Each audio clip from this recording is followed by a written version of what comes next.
Exam बिल्कुल sir पर है और लग रहा है कि यार टेंसेस बहुत बड़ा चैप्टर है और यहाँ से क्वेश्चन आता ही आता है।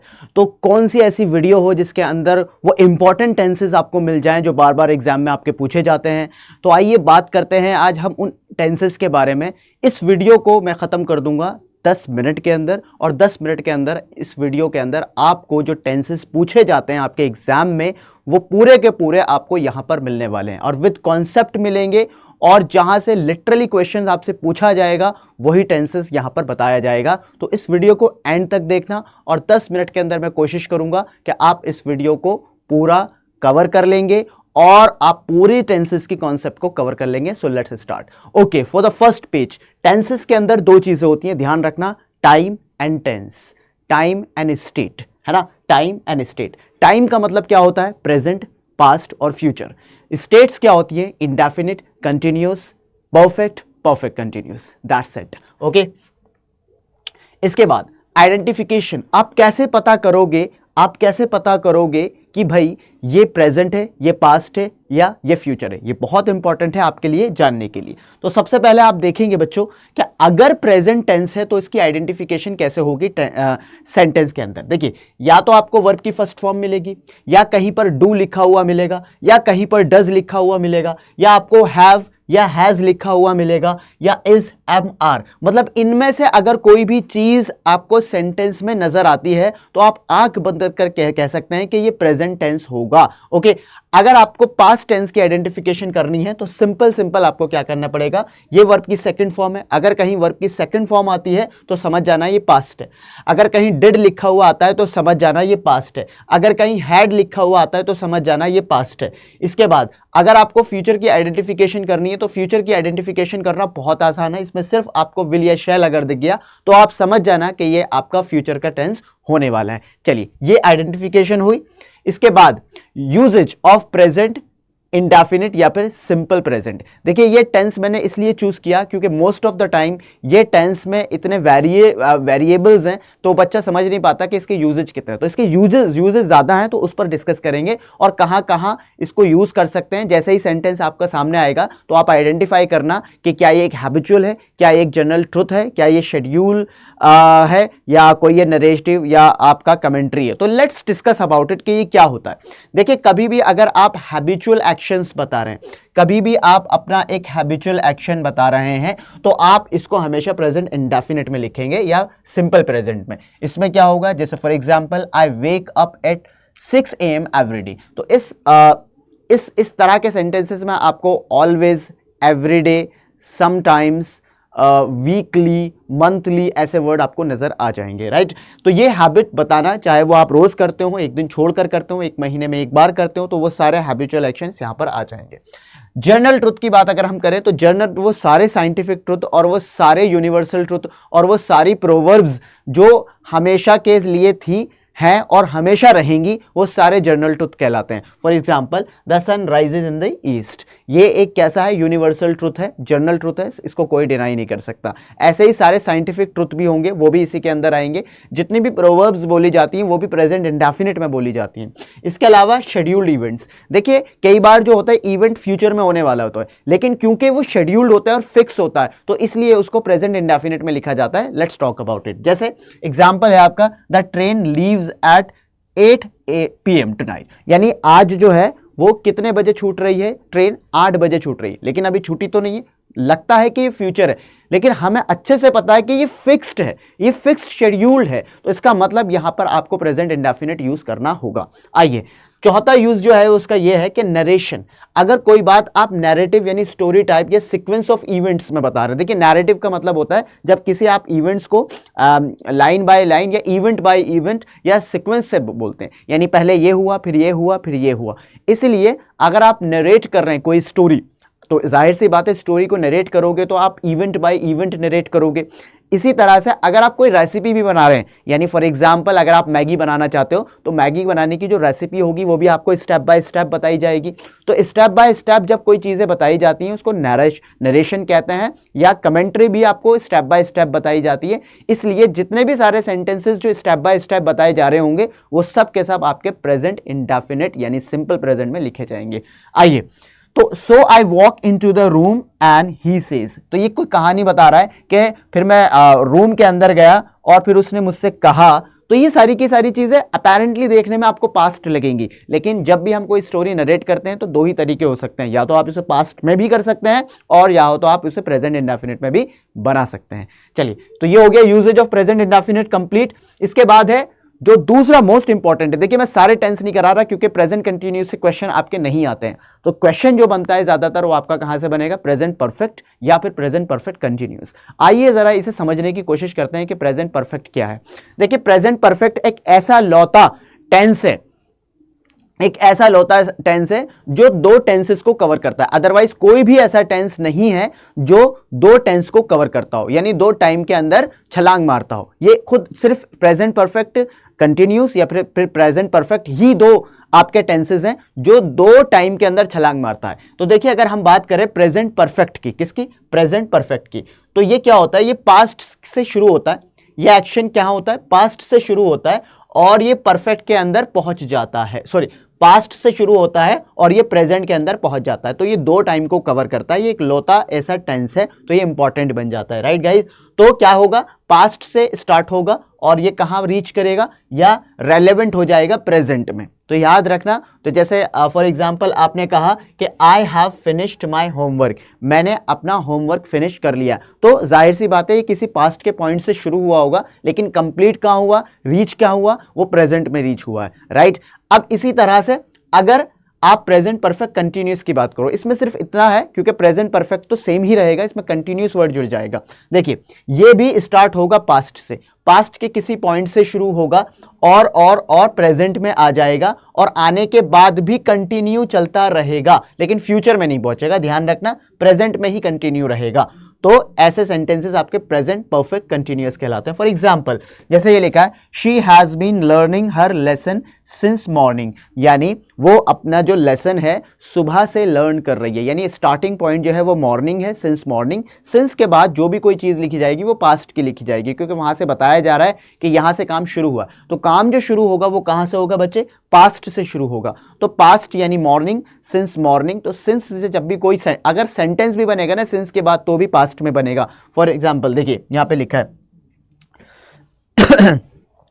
She has loved me since she saw me, वो मुझसे प्यार करने, उसने मुझसे प्यार करना शुरू कर दिया। कब से शुरू कर दिया, व्हेन या सिंस शी सो मी, जब से उसने मुझे देखा है। तो सिंस के बाद देखो ये जो पूरा सेंटेंस है ये भी पास्ट में बना है, क्योंकि स्टार्टिंग कब हुई लव करने की, जब से उसने देखा। तो जो स्टार्टिंग पॉइंट है आपका ये पास्ट होना चाहिए। तो हमेशा प्रेजेंट परफेक्ट कंटिन्यूअस में स्टार्टिंग या प्रेजेंट परफेक्ट में स्टार्टिंग जो होती है वो बच्चे पास्ट से होती है, प्रेजेंट में जाके फिर कंटिन्यू करती है। ठीक है, अब ऐसा तो नहीं है कि उसने जब से मुझे देखा प्यार करना उसने शुरू कर दिया, तो अभी ऐसा तो नहीं खत्म हो गया, अब भी चल रहा है। आइए अब जरा एग्जाम्पल समझ लेते हैं। क्या देखो एग्जाम्पल मैंने बता दिया, I have finished my homework, मैंने अपना होमवर्क खत्म कर लिया। ये प्रेजेंट परफेक्ट का टेंस है।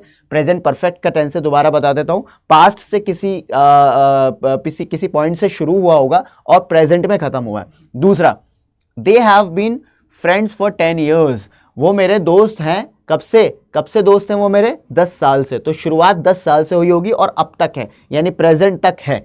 इसके बाद I have visited Paris twice, यानी अब तक, यानी पास्ट से किसी पॉइंट से लेकर अब तक मैंने 2 बार पेरिस को विजिट कर लिया, यानी ये बात भी प्रेजेंट में पहुंच चुकी है। The city has changed a lot since I last so it, यानी जो सिटी है वो बहुत ज़्यादा चेंज हो गई है। कब से, जब से मैंने उसको देखा, यानी अब तक बहुत सारे चेंजेस आ चुके हैं, लेकिन ये कब से शुरू हुआ है, since I last so it. देखियो तो सिंस के बाद हमेशा जो सेंटेंस बनेगा वो पास्ट, क्योंकि सिंस के बाद जो टाइम बताया जाता है वो पास्ट का बताया जाता है। इसके बाद अगर हम प्रेजेंट कंटिन्यूअस की बात करें, she has been learning her lesson since morning, she has been learning her lesson since morning. इसका मतलब ये होता है कि सुबह से ये काम हो रहा है, पास्ट के किसी पॉइंट से हो रहा है और अब तक जारी है, अब भी उसने खत्म नहीं किया ये स्टॉप। ठीक है, I have non her since 1999। अब देखिए मैं उसे 1999 से जानता हूं, 1999 से जानता हूं। तो ऐसा तो नहीं है कि अब भी नहीं जानता हूं, तो अब भी जानता हूं। लेकिन ये जो नो वर्ड होता है ना बच्चे, ये जो नो वर्ड होता है ध्यान रखना, इसमें आईएनजी नहीं लगता है, तो इसीलिए इसे प्रेजेंट परफेक्ट में बनाया जाता है। तो नो हो गया, लव हो गया, या जितने भी आपके नॉन कंटिन्यूअस वर्ब होती हैं, या हम कहते हैं इसे मेंटल, जो परसेप्शन बताती हैं। क्या बताती हैं बच्चे? परसेप्शन। जैसे फॉर एग्जांपल मैं आपको ऐसे समझा देता हूँ, देखिए फील वर्ड होता है, फील का मतलब होता है महसूस करना, लेकिन हम महसूस दो तरह से कर सकते हैं, फिजिकली भी महसूस कर सकते हैं और मेंटली भी महसूस कर सकते हैं। अगर हम फिजिकली महसूस कर रहे हैं तो आप आईएनजी लगा सकते हैं, जैसे मैंने कहा आपसे आई एम फीलिंग कोल्ड, तो मुझे ठंड लग रही है, तो ये मैं फिजिकली इसको क्या कर रहा हूं? महसूस कर रहा हूं। अब अगर मैं ये कहूं कि मुझे ऐसा लगता है कि आप टॉप करोगे, I feel that you can be a topper, I feel that you can be a topper, तो ये जो फीलिंग है ये फिजिकल नहीं है, ये मेरी मेंटल परसेप्शन है, मैं आपके बारे में ऐसा सोचता हूं। सो फील यहां पे मेंटल है, तो यहां पे आप कभी भी आईएनजी नहीं लगाएंगे, आई एम फीलिंग नहीं कहेंगे, ठीक है। आई नो, मैं तुम्हें जानता हूं, ये कभी नहीं बोलेंगे I am knowing you, because know है, मेंटल प्रोसेस है, ये कोई फिजिकल प्रोसेस नहीं है। इसी तरह से प्यार करना भी मेंटल प्रोसेस है, ये कोई फिजिकल प्रोसेस नहीं है। तो कभी भी अगर आप ये कहो कि वो मुझसे तब से प्यार कर रही है जब से उसने मुझे देखा है, सो ये नहीं बोल सकते हम she has been loving. Sentence तो इसी टेंस में बनना चाहिए, लेकिन क्योंकि लव एक ऐसा मेंटल वर्ब होता है जो कभी भी क्या कंटिन्यूअस में नहीं हो सकता, क्योंकि ये मेंटल प्रोसेस है। जैसे मैंने आपको बताया कि जितनी भी मेंटल वर्ब्स होंगी, जितनी भी परसेप्शन बताने वाली वर्ब्स होंगी, उनमें कभी आईएनजी आप नहीं लगाएंगे, उनको हम नॉन कंटिन्यूअस या फिर हम उनको स्टैटिक वर्ब कहते हैं। इज दैट क्लियर बच्चों? तो यहां पर इस वजह से आईएनजी नहीं लगा, लेकिन ये टेंस प्रेजेंट परफेक्ट कंटिन्यूअस का ही है, लेकिन ये क्या नहीं हुआ है, क्यों नहीं लगा इसमें आईएनजी? जस्ट बिकॉज ये स्टैटिक वर्ब है और स्टैटिक वर्ब में आईएनजी नहीं लगाते हैं। तो ये बहुत इंपॉर्टेंट चीजें आपके लिए, आपके एग्जाम में अगर आ जाती है तो आपको इसको ध्यान रखना है, राइट गाइस। आगे बढ़ते हैं। इसके बाद है यूजेज ऑफ पास्ट परफेक्ट। देखिए पास्ट इंडेफिनिट और पास्ट कंटिन्यूअस से सेंटेंस आपके नहीं आते, तो मोस्ट ऑफ द टाइम जो सेंटेंस आपका बनेगा पास्ट परफेक्ट से। ये जो कंफ्यूज करता है, देखिए पास्ट परफेक्ट क्या होता है।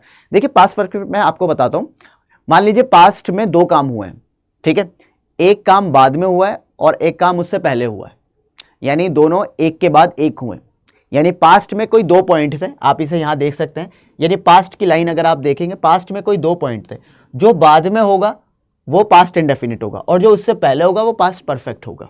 बात समझ में आ गई होगी आपके? यानी पास्ट परफेक्ट वो होता है जो पास्ट इंडेफिनिट से भी पहले होता है।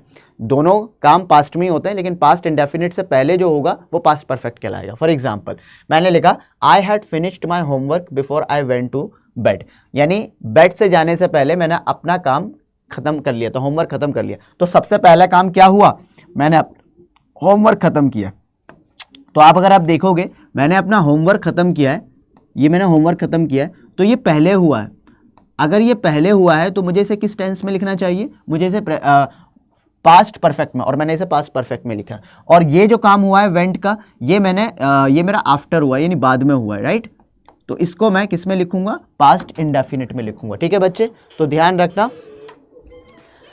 तो इस चीज को आप ध्यान रख सकते हैं, राइट गाइस। अब आगे जरा देखते हैं बच्चों, इसको उल्टा करके भी लिखा जा सकता है। मतलब ऐसा नहीं है कि पहला सेंटेंस यही लिखना है और क्योंकि पहले ये हो रहा है तो पहले ये लिखेंगे, ऐसा नहीं है।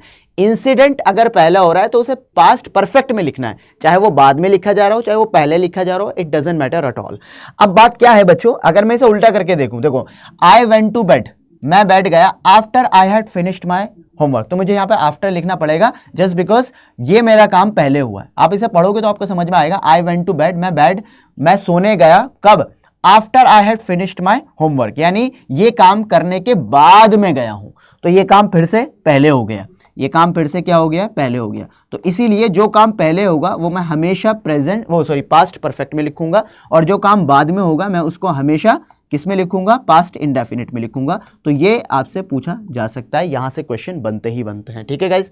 अब आ जाते हैं यूजेज ऑफ फ्यूचर परफेक्ट, यहां से भी बहुत अच्छे से टेंस बनते हैं। देखिए ये क्या होता है फ्यूचर परफेक्ट? फ्यूचर परफेक्ट एक ऐसा टेंस होता है जिसमें आप प्रिडिक्शन करते हो कि फ्यूचर के इस पॉइंट पर हमारा ये काम कंप्लीट हो चुका होगा। आप पहले ही ये बता रहे हो कि फ्यूचर का जब ये पॉइंट आएगा, इस पॉइंट पर रहते हमारा ये काम कंप्लीट हो चुका होगा, ठीक है गाइस। तो अब जरा देखते हैं prediction of completion of action in future, यानी हमने पहले ही प्रिडिक्शन कर लिया कि ये फ्यूचर में इस पॉइंट पर, स्पेसिफिक पॉइंट पर काम कंप्लीट हो चुका होगा। For example I will have finished my project by next Friday, यानी जब नेक्स्ट फ्राइडे आएगा, फ्यूचर का कोई पॉइंट आएगा, मैं ये वाला काम कर चुका हूंगा। ये प्रिडिक्शन है, अभी हुआ नहीं है काम, फ्यूचर में मैंने प्रिडिक्शन कर ली है, राइट।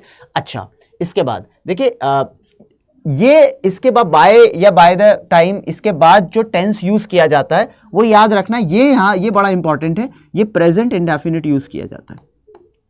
कभी भी यहां फ्यूचर मत यूज कर लेना, और वहां पे हो सकता है फ्यूचर ही लिखा है, बस इसको ध्यान रखना।